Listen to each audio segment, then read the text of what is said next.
नमस्ते सदावत से मातृभूमि जय हिंद दोस्तों। शुरू करते हैं अभी तक के डिफेंस अपडेट्स को।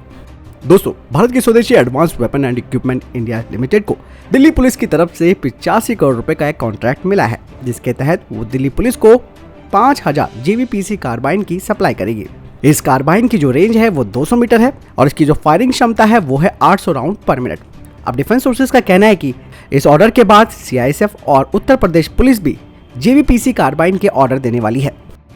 दोस्तों, प्राइवेट सेक्टर की फर्म्स अब ऑर्डिनेंस फैक्ट्री बोर्ड के साथ मिलकर काफी बेहतर तरीके से काम कर रही हैं और यही एक उदाहरण है यंत्रा इंडिया लिमिटेड का।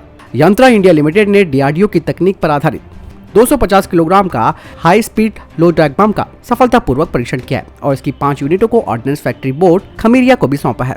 यंत्रा इंडिया लिमिटेड अब इसका बल्क में प्रोडक्शन करेगी। DRDO की तकनीक, जैसे कि मैंने बताया, कि उस पर आधारित है ये, और ये DRDO की new generation short range air drop precision guided munition है। इसका इस्तेमाल रणनीतिक तौर पर अहम दुश्मन के हाई वैल्यू टारगेट्स जैसे कि उसका इंफ्रास्ट्रक्चर को तबाह करने के लिए इसका इस्तेमाल किया जा सकता है, वो भी एक स्टैंड ऑफ दूरी से।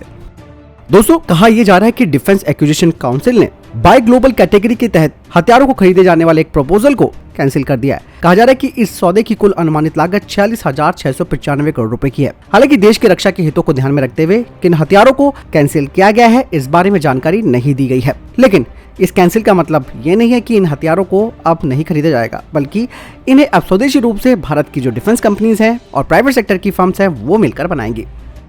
दोस्तों, HAL cats warrior loyal wingman drone को तैयार कर रहा है। अब कहा जा रहा है कि इसमें PTAE-7 टर्बोजेट इंजन को लगाया जाएगा, जो कि ट्विन इंजन कॉन्फ़िगरेशन के साथ होगा। बता दें कि 3.7 किलो न्यूटन थ्रस्ट पैदा करने वाले PTAE-7 टर्बोजेट इंजन अपने सुधारों के उन्नत चरण में है। इसमें कई तरीके के सुधार किए गए हैं, जैसे कि इसके टरबाइन ब्लेड्स, एक बेहतर digital electronic fuel control system, compressor section को भी सुधारा गया है। इसके अलावा इसके डिजिटल इंजन कंट्रोल सिस्टम की फुल अथॉरिटी भी दी गई है।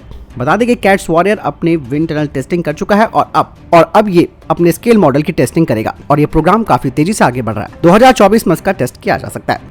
DRDO की electronics and radar development establishment ने एक टेंडर जारी किया है, जिसके तहत ड्रोनियर 228 फ्लाइट टेस्ट बेड में light weight X band radar installation किया जाना है। कहा जा रहा है कि कॉन्ट्रैक्ट साइन होने के 10 हफ्तों के अंदर light weight X band radar की ग्राउंड टेस्टिंग पूरी कर ली जाएगी और उसके बाद इसका उड़ान परीक्षण किया जाएगा। बता दें कि light weight X band radar को स्वदेशी नेवल यूटिलिटी हेलीकॉप्टर के लिए भी बनाया गया है, जिसे कि भारतीय नौसेना के लिए भी ऑफर किया गया है।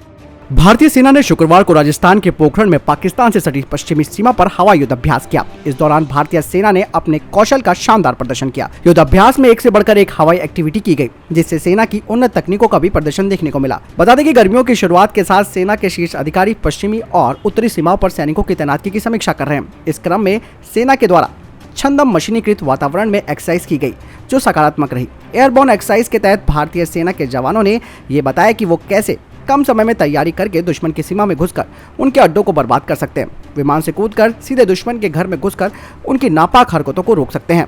यही इससे पहले भारतीय सेना ने सिलीगुड़ी कॉरिडोर में भी अभ्यास किया, जो लगातार ये दर्शाता है कि सेना अपनी तैयारियों को मिशन मोड में कर रही है।